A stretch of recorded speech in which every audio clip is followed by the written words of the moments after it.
So as we enter the third week of the 2026 Formula One break, there isn't much to talk about this week in Formula One, so I'm going to go back in time and give you a shortened version of my 2027 Drivers Grid predictions for next year. So let's get into it. Let's talk about it with my prediction for the 2027 F1 grid. I've seen a lot of articles online of people being like, oh, people are going everywhere, where's it going? But I want to throw my hat in the ring for my 2027 grid predictions. With this, of course, there is a grain of salt. A lot of these are from the position of I think this would be interesting or this would be cool, but that doesn't necessarily think that I think they're going to 100% happen. It's just more of my inkling of I think that's where things are going. Some of these are kind of just like my hopes of what might happen. But yeah, this is not like a serious list, but if this ends up happening, hey, I'm not gonna complain. So let's start off with Mercedes, where for a crazy choice here, I'm guessing that Kimi Antonelli is going to remain at Mercedes. When or if he ends up winning the Drivers' Championship this year, I think it's a pretty fair assertion that he's going to continue at that team. And they've seemed really good. Obviously, their car is the best car out of any of the cars this year, really. So, yeah, I think he's definitely going to stay. Not really much else to say there. And my next prediction for Mercedes is no, it's not George Russell, it's Max Verstappen, that's right. I'm predicting that Max Verstappen is going to go to Mercedes. I think Mercedes have the best car. If I'm Max, I'm thinking, who has the best car? Where am I going to go? It's Mercedes. I think Mercedes is going to continue to be good. Obviously, Toto Wolff has wanted Max for quite a while.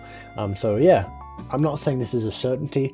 I also see a world in which Max goes to the McLaren, obviously, but I just think if Max is thinking from the perspective of, okay, let's say I only want to stay in Formula One until the end of 2028. You know, Max has said in the past that he doesn't plan to stay in Formula One forever. And I think probably end of 2028 is going to be like a reasonable time frame for Max's retirement. If he's thinking from that perspective, he's thinking who will give me the best opportunity. The answer is Mercedes. And so yeah, that's what I think. Ferrari. Yeah, I mean, it was a bit anticlimactic, but yeah. Obviously, Charles Leclerc and Lewis Hamilton are not going anywhere. I don't think Lewis is retiring this year. I don't think he's retiring next year. I don't think he's retiring the year after that. So I doubt either of them are going anywhere. Yeah, I think things are looking up for the Ferrari. I think give it a couple years and hopefully things will be good again. They haven't really been that great since the early 2000s with Michael Schumacher, so maybe next year. There's always a chance, Ferrari fans. Now let's talk McLaren, where of course my first prediction is Lando Norris. Lando Norris is like a McLaren forever. He's not going anywhere. He won his first championship with McLaren. Zach Brown loves him. You know, his dad is connected to McLaren. He is McLaren. There's McLaren in his blood. His son will race for McLaren. No, I don't know. But yeah, I don't think he's going anywhere. I would be shocked if Lando moved from McLaren, considering everything that the team has done for him and that he's done for the team. And now my next prediction is I think George Russell is going to McLaren. Now, this is kind of a crazy swing. To say that George Russell is not going to be racing for Mercedes next year is kind of an interesting call. But I was reading an article earlier and I saw the connection between George Russell and between McLaren. It's an all-British team. I thought that is an idea that is interesting that I could see happening. Obviously, George has not been happy at all in that McLaren team. And, you know, this could change very, very, very quickly if things start to look up for him towards the back half of the year. You know, if he ends up winning the championship, he's not going anywhere, but definitely that seems less likely now than it was at the start of the season. And yeah, I just think it would be an interesting call, that's all. Do I think it will actually happen? Probably not, if we're being honest. I think Max stays at Red Bull and George doesn't go anywhere. But we're having fun here, so, you know, I think it would be interesting, and I don't think that would be a bad career move for George at all.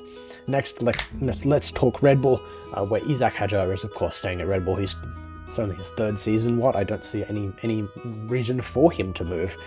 He would be shooting himself in the foot. Spoilers. Alpine spoilers. Next, let's talk about Oscar Piastri going to Red Bull. Obviously, this has been linked in the past as a connection. Obviously, Oscar has been unhappy in that McLaren seat, it's fair to say. And I think Oscar should leave the McLaren team, if I'm being honest. I think he won't. I don't think he will, but I think he should. And I think if there's any team Oscar should go to, it's Red Bull.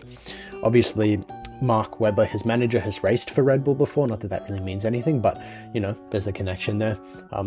It's been rumored in the past, you know, I think there's a solid chance of it happening. Again, do I think it will actually happen? Probably not, but it would be interesting, so you never know. Next, Alpine, of course, Pierre Gasly is staying at Alpine. He's got nowhere else to go. I don't see why he would stop racing for Alpine, and he's got a lot of connections there. And next, I'm predicting, you probably don't know who this is, but I'm predicting that Leo Fornaroli, I think his name is. I was gonna say Leonardo. It's definitely not Leonardo. It might be Leonardo. Correct me in the comments. But yeah, we've got Leo Fornaroli racing for the Alpine. Obviously, there's been a lot of rumors around his appearance on the grid, and I think he'll appear at Alpine. I think Franco is getting the, I think he's getting the boot, and I kind of think that for Fornaroli, I think Alpine taking on another new rookie is something that they like to do. So I see this happening. Next, let's talk about the Racing Bulls, where I'm predicting that it's going to stay the same because I don't see any reason why it wouldn't. Haas, I think Ollie Behrman is staying at Haas. Seems obvious to me. And this is my kind of craziest swing that definitely won't happen, but I think it'd be really cool if Yuki Tsunoda went to Haas. Obviously, Haas has got Ayao Komatsu, who is Japanese. He's their team principal. Yuki has been connected to Aston Martin. There was like a rumor that he was going to Aston Martin, but you'll see my predictions for that later. And yeah, I just think it would be neat. That's all. Obviously, Yuki has been doing reserve driver duty at Red Bull. I don't think Red Bull would see any reason to bring him back, unfortunately. And so, yeah, I think it'd be interesting if he goes to Haas. Obviously, there's also Ryo Hirakawa, who is one of their reserve drivers at Haas, so also a distinct possibility. As for Esteban Ocon, I think Ocon is getting the... I think he's getting the door and he's not being let back in. He's just kind of like, I don't see any reason why any team would want him aside from his experience, and there's been a lot of discontent around his driving ability from Ayao Komatsu and from Haas, so I just don't see him staying. Let's talk the Williams. Obviously, there's been a lot of rumors around Carlos Sainz leaving. I don't personally think he will. I think both of them are committed. Obviously, 2030 is the year for Williams, apparently. And yeah, I don't think either of them are going anywhere. Next, Audi as well. I don't see a reason for either of them to leave, so I don't think it'll happen. Aston Martin, I think Fernando Alonso stays at the Aston Martin, and I think that his next year is his last year. Obviously, Lance Stroll, another driver, not going anywhere. And Cadillac, finally, I also don't think they're going to change. No reason for them to. I think both Perez and Bottas are probably going to be at Cadillac for like 3-4 years. And then they should bring in some juniors, like, what is his name? The guy racing from IndyCar in Formula 2. It's on the tip of my tongue, but I just cannot remember in this moment. Leave it in the comment section down below. And yeah, that's my drivers group predictions. You know, screenshot this. Feel free to berate me at the end of the year when I'm wrong. And yeah, I might do another one of these as we get towards the end of the year and the picture starts to become a little bit more clearer. And yeah, it'll be interesting to see whether my predictions are correct. So yeah. So that was my 2027 Drivers Grid predictions for next year's Formula 1 grid. Thank you so much for watching. I hope you enjoyed this video. Make sure to like, subscribe, comment, and all that other YouTubery stuff. Apologies for the kind of this week in Formula 1 this week. There just really wasn't much to talk about. So yes, later this week, also going to be doing another episode of I Watched All of Formula 1, so you don't have to. So go and check that out as well if you will when it comes out later this week. I've also been doing a little bit more on YouTube Shorts, so go check those out as well, and hope you have a great, wonderful day. So bye for now. Peace.